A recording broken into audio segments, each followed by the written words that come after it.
గుంతకల్లు నియోజకవర్గ అభివృద్ధి కోసం కృషి చేసిన వెంకట్రామరెడ్డి వెంట యువత అంతా నడుస్తుందని వైఎస్ఆర్సీ భాగం నాయకులు అన్నారు. ఈ నెల 7వ తేదీన పెద్ద ఎత్తున పట్టణంలో ర్యాలీ నిర్వహిస్తున్నట్లు తెలిపారు. గతంలో ఎవరూ చేయని విధంగా గుంతకల్లు నియోజకవర్గం వెంకట్రామరెడ్డి అభివృద్ధి చేశారన్నారు. గుంతకల్లు నియోజకవర్గానికి ఎంతో మంది వచ్చారు వెళ్లారు. కానీ ఇక్కడ ప్రజల పక్షాన నిలబడి వారికి ఏ కష్టం వచ్చినా అండగా ఉంటున్నది ఒక వెంకట్రామరెడ్డి మాత్రమే అన్నారు. అందుకే ఆయనను గెలిపించడానికి యువత మొత్తం ఆయన వెంట నడుస్తుందని, ముఖ్యంగా యువత కోసం ఆయన ఎన్నో కార్యక్రమాలు చేపట్టారని వివరించారు. ప్రస్తుతం ఎన్నికల ప్రచారంలో తామంతా పాల్గొని ఆయన్ని గెలిపించి తీరుతామని స్పష్టం చేశారు. ఈరోజు గుంతకల్ పట్టణంలో గడప గడపకు ప్రోగ్రాం నిర్వహించడం జరిగింది. ఈరోజు పెద్దలు ఎమ్మెల్సీ శివరామరెడ్డి అన్న గారు మరియు నైరుతమ్మ గారు ఈరోజు ప్రతి ఇంటికి కూడా చేరుతూ జగనన్న ప్రవేశపెట్టినటువంటి పథకాలను మరియు మరోసారి కూడా జగనన్నను గుంతకల్లో వై వెంకట్రామరెడ్డి అన్న గారిని ఎమ్మెల్యేగా చేసుకోవాలని చెప్పేసి, జగనన్న గారిని సీఎంగా చేసుకోవాలని చెప్పేసి ఈరోజు ప్రతి ఇంటింటికి తిరగడం జరిగింది. అయితే ప్రతి ఇంటికి కూడా ఎక్కడ లేనంటి విధంగా ఆదరణ ఈరోజు చాలా అద్భుతంగా జరుగుతుంది.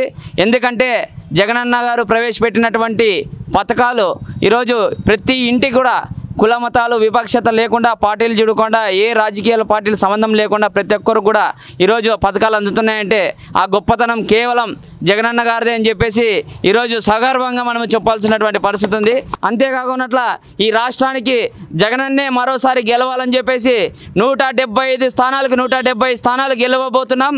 దాంతోపాటు 25 ఎంపీ స్థానాలు కూడా గెలుపు కోసం ప్రతి ఒక్కరు కూడా కృషి చేయడం జరుగుతుంది. దాంతోపాటు ఈరోజు ప్రతి నియోజకవర్గంలో కూడా ఏ పార్టీ చేయలేనటువంటి అభివృద్ధి కార్యక్రమాలు, హాస్పిటళ్ళు, నాడు నీడు ప్రభుత్వం కింద స్కూల్ ఏర్పాటు, ఇవన్నీ కూడా చేస్తున్నటువంటి ఏకైక గుంతకల్ నియోజకవర్గంలో ఆనాడు అనేక మంది పోరాటాలు చేశారు, అనేక మంది నాయకులు వచ్చారు పోయారు. కానీ వై వెంకట్రామరెడ్డి అన్న గారు జగనన్న గారితో ఢిల్లీ స్థాయిలో మాట్లాడి గుంతకల్ని బ్లడ్ బ్యాంక్ సాధించిన ఘనత ఈరోజు అభివృద్ధి చేశారంటే కేవలం వెంకట్రామరెడ్డి అన్న గారే.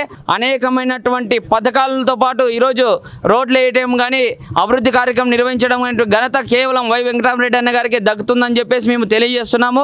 రేపు రాబోయే రోజుల్లో పెద్ద ఎత్తున ఈరోజు ఆదివారం రోజు 7వ తేదీన మొత్తం గుంతకల్లో ఉన్నటువంటి యువత మొత్తం దాదాపుగా 2000 మంది యువత, దాదాపుగా వాల్మీకి యువత మరియు అనేకమైన బీసీ కులాల్లో ఉన్నటువంటి యువత కూడా మన జగనన్న ప్రవేశపెట్టినటువంటి పథకాలకు, అభివృద్ధి చేస్తున్నటువంటి పథకాలు, వాటితో పాటు వెంకట్రామరెడ్డి అన్న గారు చేస్తున్నటువంటి సహాయ సహకారాలకు ఆకర్షితులై ఈరోజు గుంతకల్ పట్టణంలో 7వ తేదీన పెద్ద ఎత్తున కూడా మన హనుమాన్ సర్కిల్ నుంచి వాల్మీకి సర్కిల్, పాదంతకల్ వాల్మీకి సర్కిల్, అదేవిధంగా మార్కెట్ యార్డ్ నుంచి, అదేవిధంగా 60 ఫీట్ రోడ్డు, దాంతోపాటు మార్కెట్ నుంచి అన్నగారి ఇంటి వరకు మొత్తం ఈ గుంతకల్ నియోజకవర్గంలో ఉన్నటువంటి యువత మొత్తం కూడా అన్న వైపు చూస్తూ ఈరోజు 2000 మంది దాకా ఈరోజు 7వ తేదీన జాయిన్ కావడం జరుగుతుంది.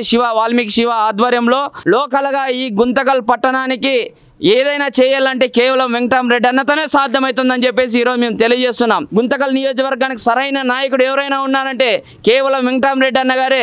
ఈరోజు ఎల్లారెడ్డి అన్నగారి కుటుంబ సభ్యులందరూ కూడా సేవలో తపిస్తూ, అన్న మాకు సాయం అందించండి, మేము ఈ ఫలానా పరిస్థితిలో ఉన్నాం, మా పరిస్థితి బాగలేదని చెప్పేసి ఇంటి తలుపు తడితే ఇంటి దగ్గర వెళ్ళినటువంటి ఏ నాయకునికైనా, ఏ సామాన్య ప్రజలకైనా, బీద ప్రజలకైనా కూడా సహాయం తన వంతు సహాయంగా చేస్తూ ఈ గుంతకల్లో ఒక దానకర్ణుడుగా పేరు తెచ్చుకున్నటువంటి వెంకట్రామరెడ్డి అన్న గారు అని చెప్పేసి మనమంతా తెలుసుకోవాలా.